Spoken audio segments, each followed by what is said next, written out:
Hi, everyone. Welcome. As everyone gets settled in, I'm going to go ahead and read off some housekeeping stuff and we will get started. Just as a reminder, this webinar and presentation is now being recorded. I'm Ivory Zorich, the Director of Strategy for the Live Events Coalition. The LEC is a 501c6 organization and was created to provide support and resources for the industry, as well as lobby on behalf of this group during this trying time.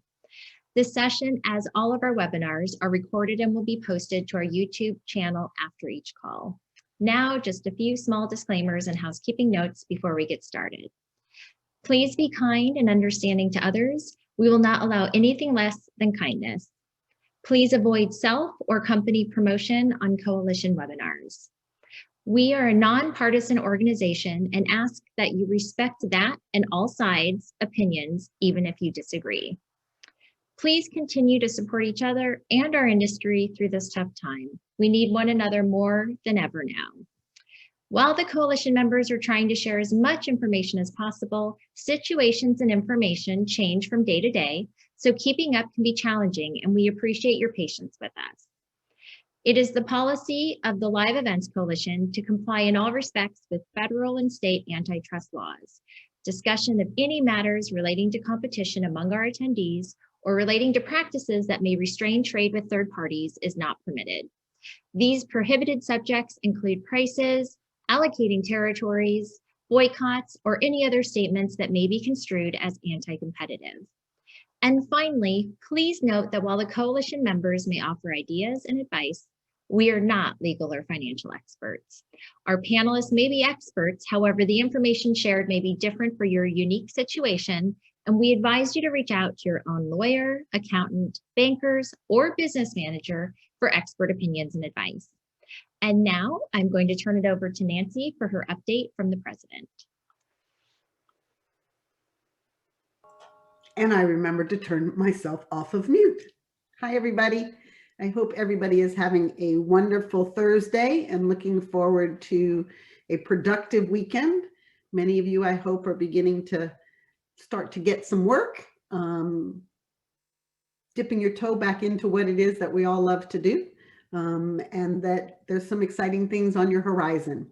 I wanted to just kind of touch base a little bit and kind of let you guys know that while we continue to push forward with our ongoing commitment to create a bridge for our industry, build awareness for our industry, we also want to reach as many people as we possibly can. So I ask that each and every one of you look at our membership portal, talk to your friends, your colleagues, even your clients, and ask them to join us as we begin to move forward and kind of continue to fight for what it is that we must have. In addition to that, we are onboarding states kind of day by day by day, and that's really, really exciting for us. And with that, we also have been actively working on securing member benefits. And I think that one of the most exciting ones is that there is an organization called Better Health. It is an online therapy program. And I think all of us probably from time to time need to have a chat with somebody who might be not in the position that we're in. And they've offered us a wonderful, wonderful special rate for our members. And so that's wonderful. And we continue to do that. And we will continue to share with each of you through the newsletter, as well as on the website, kind of those things that are coming up and what those new benefits are. If you can think of any benefit that you might want or that you think would be valuable, please just send an email to info@liveeventscoalition.org and let me know what you might think that is. If you have something that you think would be a valuable opportunity for somebody and are interested in our affinity program, let me know that as well. Last but not least, along with that, we should have a new website launching in a couple of months that will make life a lot easier. And we're very, very excited. I know that it has been a long, long 13 plus months. It feels like the longest year of my life and the shortest year of my life. And while we're not out yet, we do see light at the end of the tunnel, and we must continue to support one another and stay focused and committed to this industry that we all love. We are the ones that are still being left behind, and we understand that, and that's why we exist. But that's why we need your support, and that's why we're here, is to support you.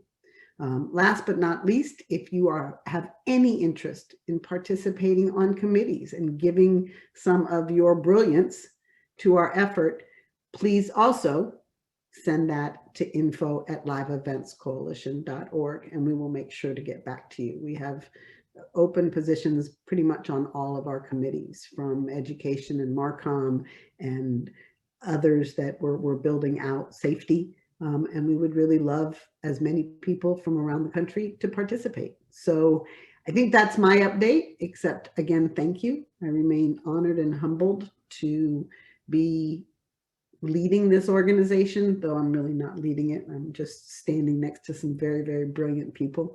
And that is it for me. And with that, I'm going to turn it over to the brilliant Dwayne Thomas and the Government Affairs Committee of he and Wendy, who are representing it today. So thank you, thank you, thank you. And remember, I am always here if you have a question, if you want to scream, if you want to laugh, for whatever. So thank you, thank you, thank you. It's all on you, Dwayne. Thanks, Nancy. Nancy is really good for my self-esteem, I'll say candidly, and that's a good reason to get on committee with us. How about that? I made a little tie-in there. I'm actually going to tie in a little bit more with what Nancy was just talking about. Kind of two things. First, as far as the onboarding states goes, that has been going really well. We've in fact gotten word that we're finding some people in Wisconsin that want to organize. We're definitely almost there in Georgia, and Indiana is coming on board, and it looks like Hawaii may also be. So that's really exciting, and I'll tell you another good reason why that is. We need the voices in all the states, especially the states where we have key members of Congress that we want to talk to. We've had some luck with finding key constituents in places where we don't have a big presence yet, but it's kind of hit or miss. So it's much easier if we have all y'all to work with that are in established state partners or chapters.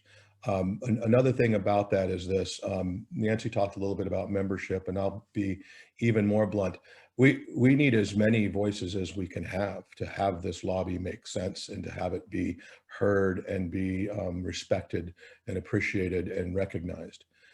Our entire challenge for 13 months has been getting to a place where we have established ourselves as a real industry organization, not only across the board with all of us in our entire ecosystem, but with other organizations as well, and most importantly with our Congress.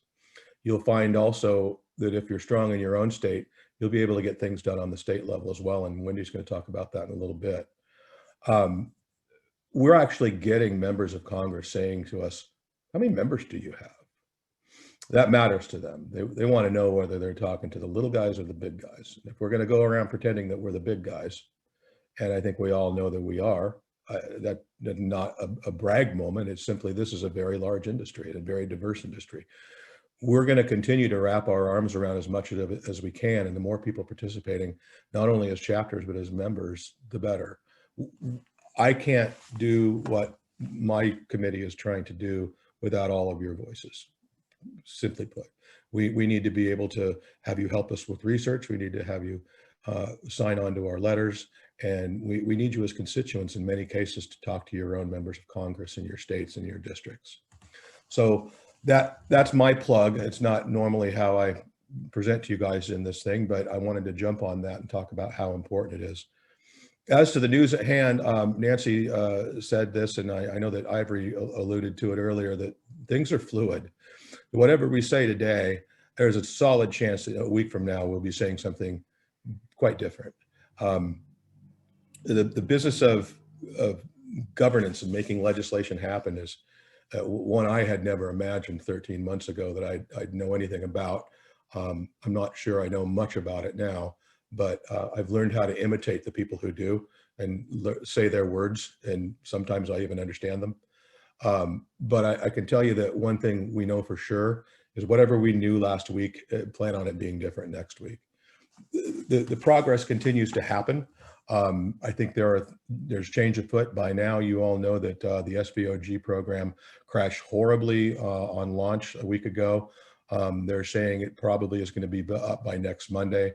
So that's been problematic. It's made our conversation around an amendment to the SVOG program in the future so that we can get in on those grants. It's made it harder to have that conversation. At the same time, there's other efforts that are starting to pop up a little bit that would basically accomplish the same goal of helping our small businesses get some sort of a financial bridge. And we're looking at those very actively now. We're taking meetings with the people who are working on them, and we're getting ready to put our name on one of them. I don't want to talk more about the specifics of what these programs are right now, because first of all, they're not really out there for public consumption yet. Secondly, we don't know really which direction we're going to go in, but our goal remains the same, regardless of the vehicle that gets there, delivers the relief to us. And that's really more up to our Congress to decide. Our ask is pretty much the same. You shut us down, and that was necessary. We get it, but it's been 13 months, and many of us are without any revenue, and most, if not all of us, are at a very truncated revenue. So that, out of fairness, deserves a little help. Congress will never make us whole. We all need to just know that from the get-go. But we hope that through a combination of rolling up our own sleeves and being as clever and as scrappy as we are as an industry and as business owners, between that and a little help from above, we can bring these jobs back that have been lost. We can bring our industry back stronger than ever. So I'll just tell you a little bit about who we've talked to, where we've been the last 2 weeks since we last met.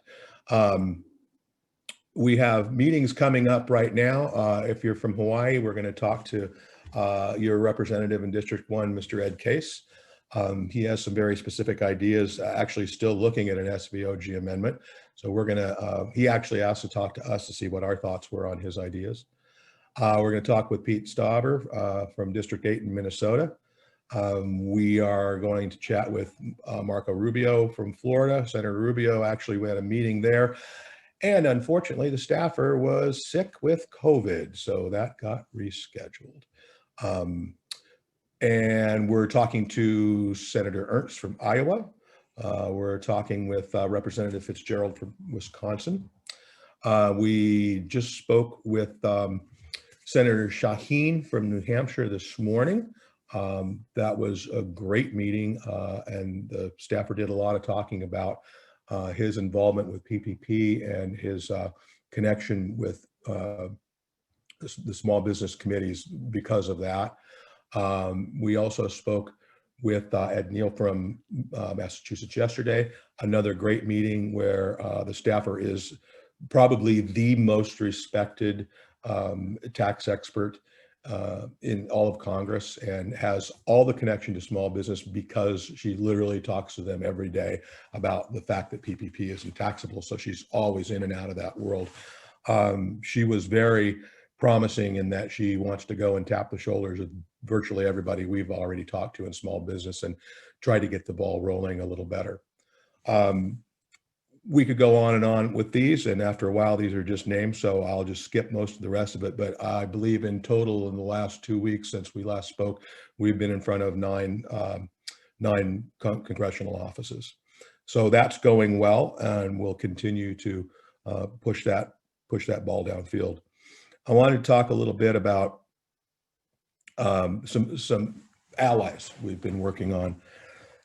One of the things I just said was about all these voices we need, and one of the ways you make your lobby stronger and you make your efforts go a little bit better is to partner with not folks necessarily in parallel industries, but in adjacent industries. To that end, we have recently partnered. In fact, we basically absorbed an entire informal coalition of consumer shows around the country.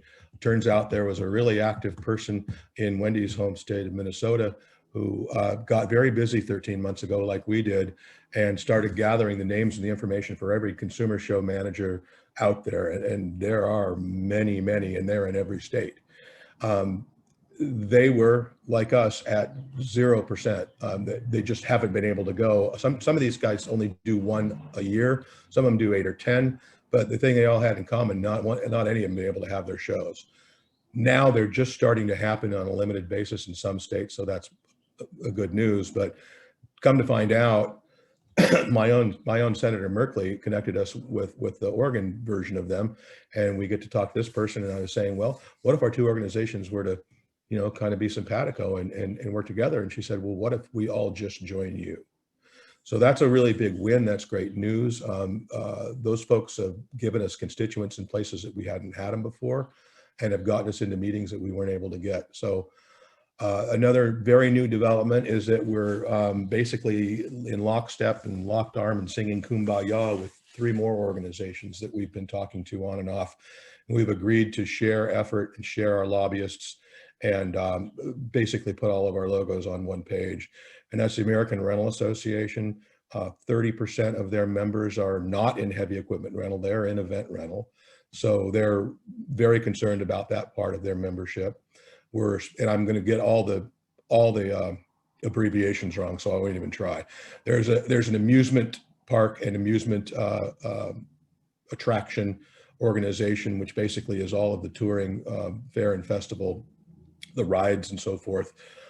That's a pretty massive organization, and they're in this group now, as well as, believe it or not, travel advisors. They're involved in this group as well. And we all know how important travel is. They need us, we need them. So that's a really big win. Now you have many more voices. You have multiple pins signing each letter. You have multiple lobbyists and groups of constituents going into these members and all saying the same thing. If there's one thing the members of Congress hate, it's seeing 7 or 8 or 9 or 10 proposals hit their desk, and they're almost the same, but they're kind of different because they're very narrowly slanted.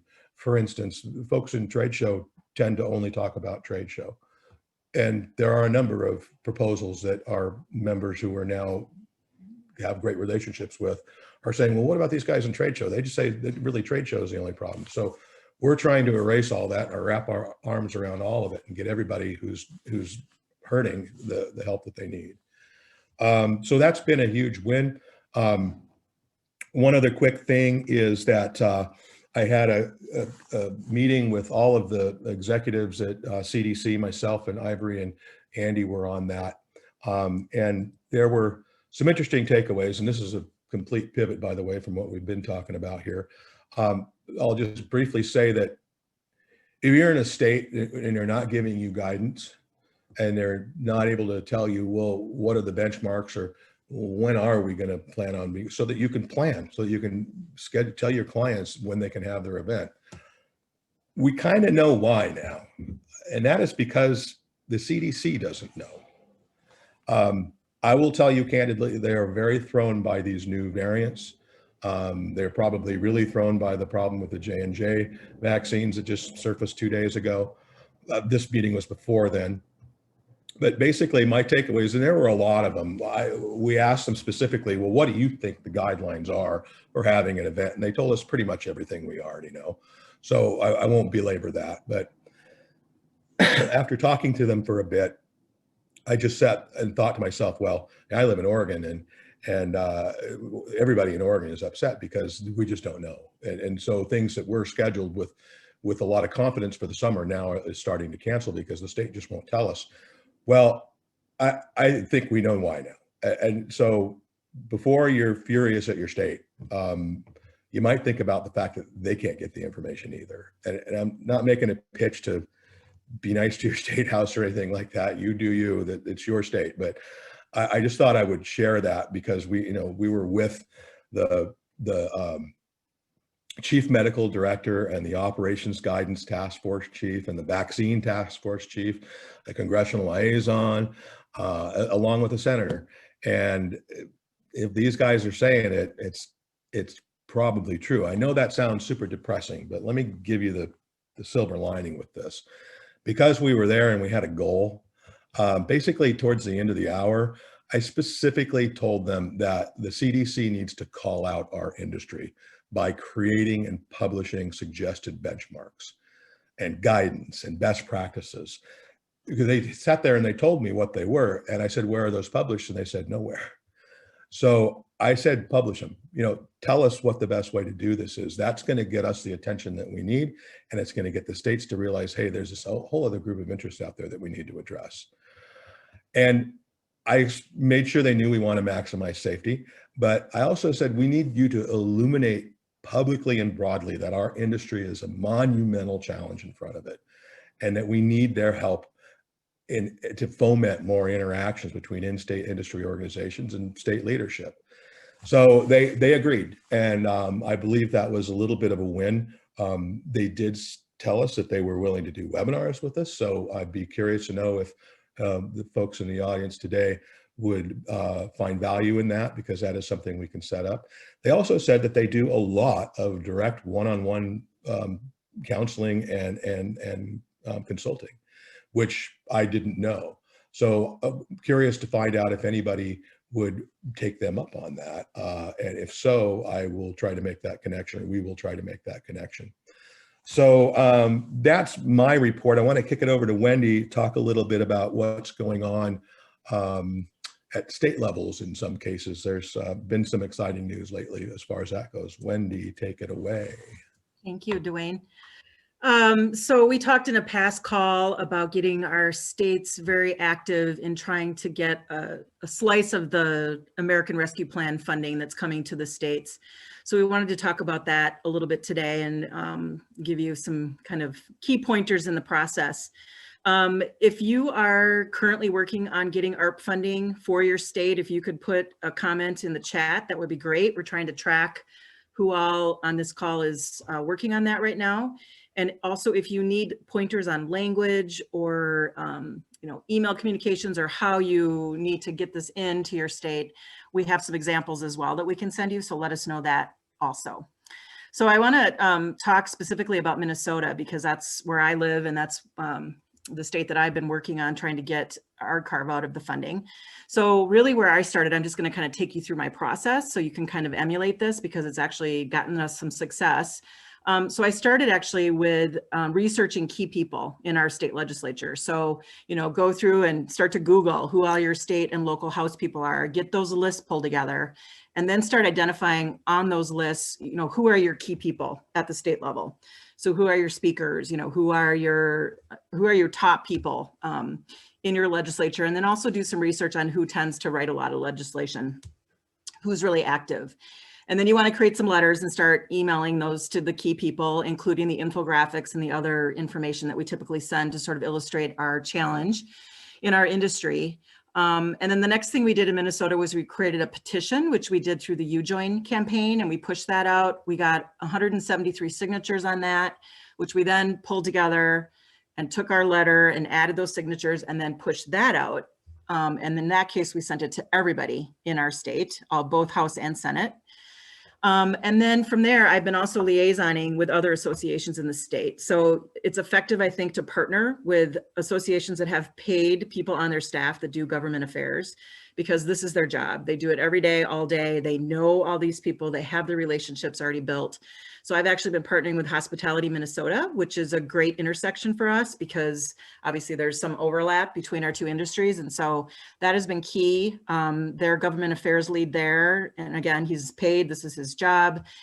He monitors what's going on in the state legislation and knows kind of when things are getting active and bills are happening. So he alerted me actually yesterday that there was some really good news coming out of the state of Minnesota. So we have 2.6 billion coming to Minnesota from the ARP funding for the state. We have 4.7 in total, but 2.6 is state allocation.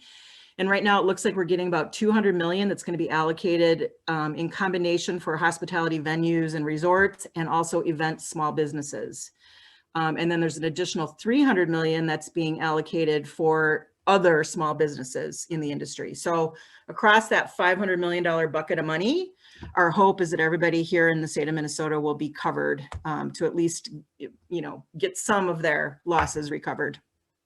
It looks like these are going to be in the form of grant programs. There are a few things that are allocated more as loans, but generally it looks like it's going to be grants, which is great.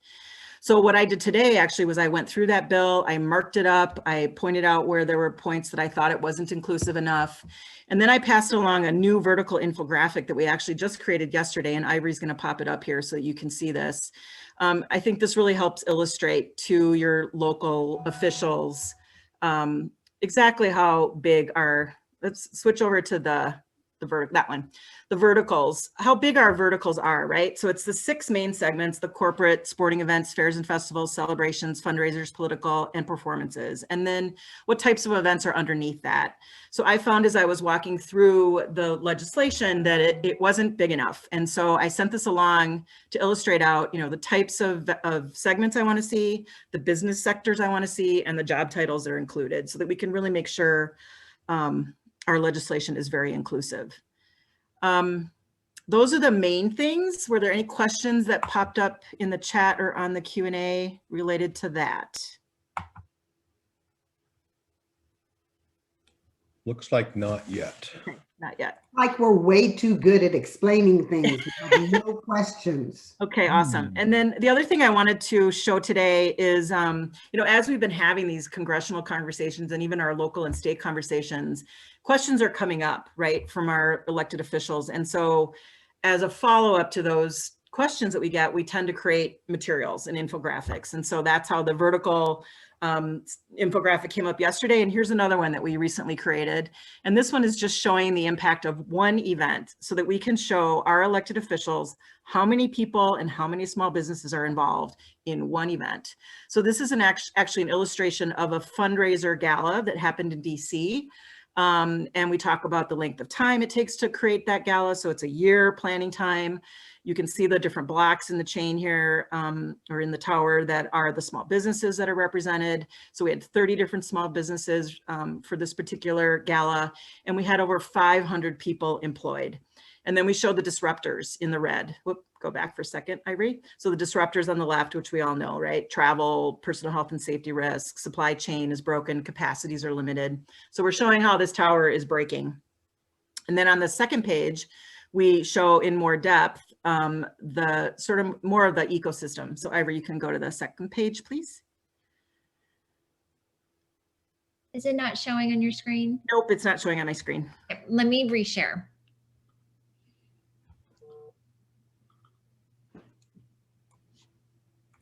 How about there, Wendy?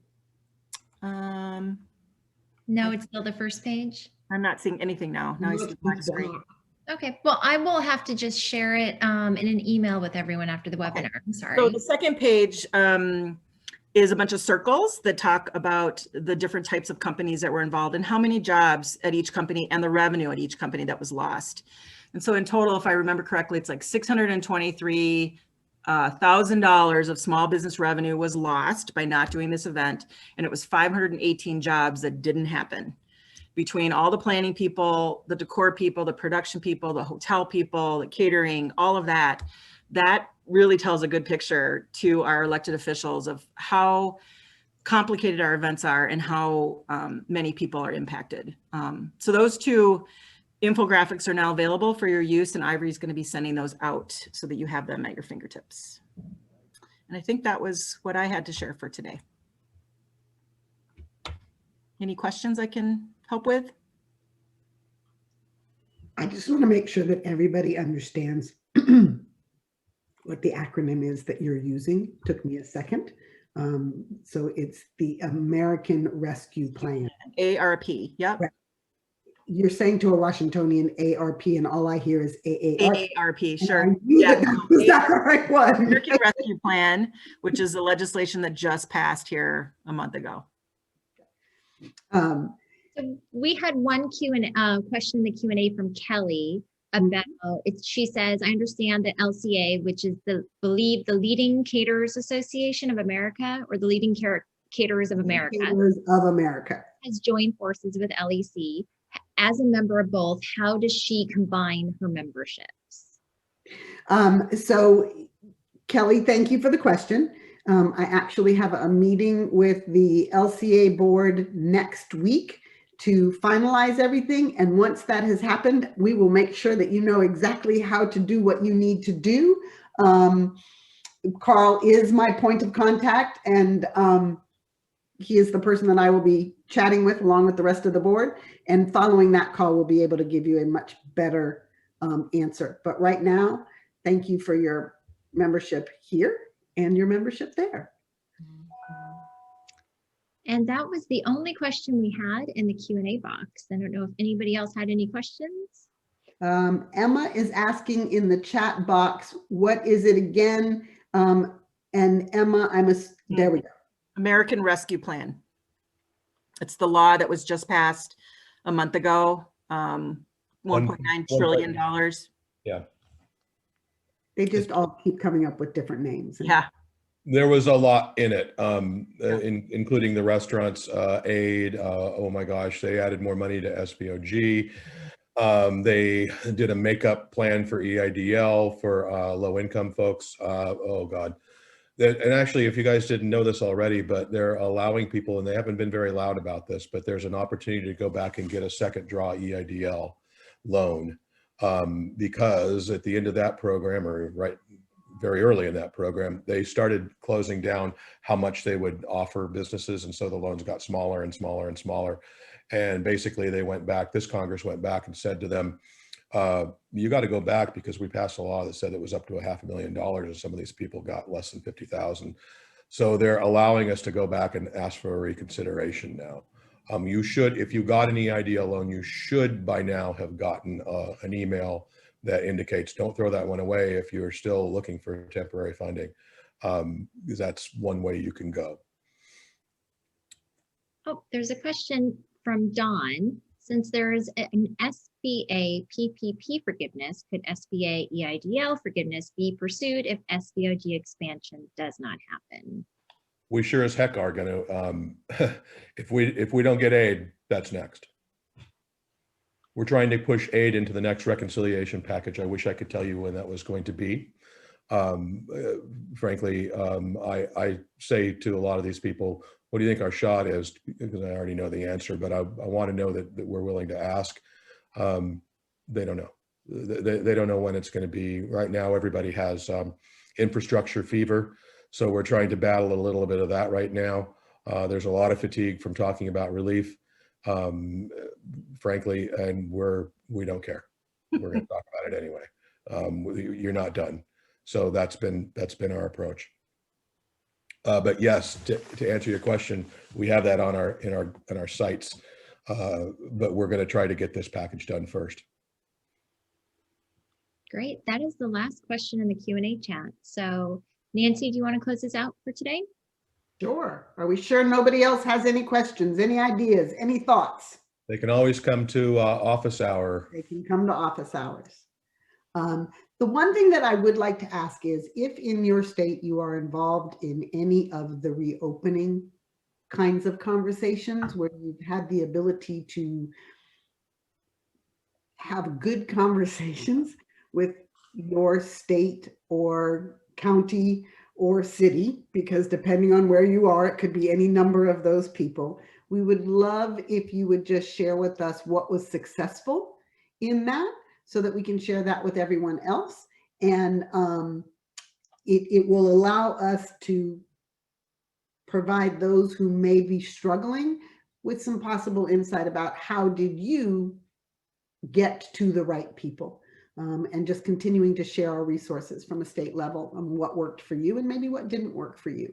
Other than that, I don't think that I really have anything, though I do. You had one question, Nancy, in the chat, and it's actually might be more directed to Dwayne because it's about CDC. But Chelsea asked, can you share the general guidance that CDC told you about how to conduct an event and what is allowed? You're on mute. You're on mute.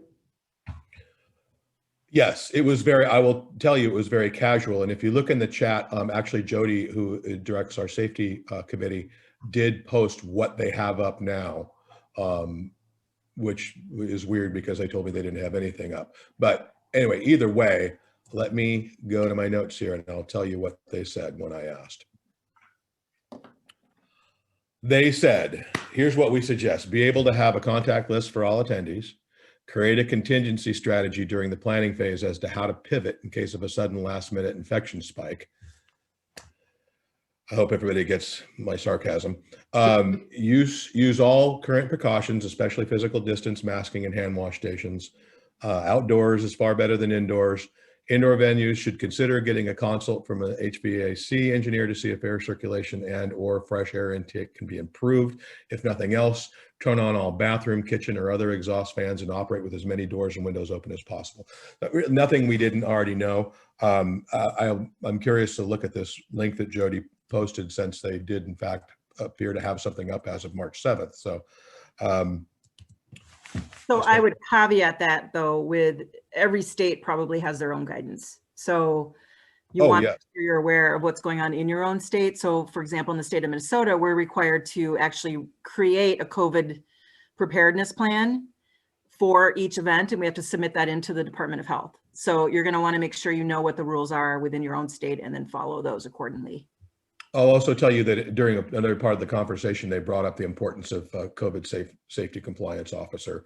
If anything ends up coming down federally is, well, they'll never make it a rule. It's going to be a strong suggestion that may be number one on the list from what they were thinking. That just came up in a different part of the conversation. Here is the thing that I'm going to tell everybody. Whether or not they're going to require these things or not, as the event industry, it will ultimately fall upon us. And so I think it's really important that in our industry, yes, we all want to reopen, but even if we reopen, we need to be very careful, and we need to make sure that we create safe environments. And those safe environments are not just for our client and their guests, but they're for us and our teams and partners. So unfortunately, remember that in this world, if something happens, somebody is always looking to point blame. So make sure that you, as an industry professional, small business owner, have a policy that you share it with your clients that say, this is exactly what we do and what we require, because you need to protect yourselves. So think about the fact that they may say you don't need anything, just throw it open and do whatever you want. That sounds really good. We are in the business of people first, safety always. And while we are not brain surgeons, we do have people's lives in our hands. And before COVID, that was a different kind of, we have people in our lives, people's lives in our hands. Now that has changed. So it is important that we do our due diligence, even though those who are supposed to tell us what we can and cannot do can't seem to string a sentence together that really makes sense or sticks.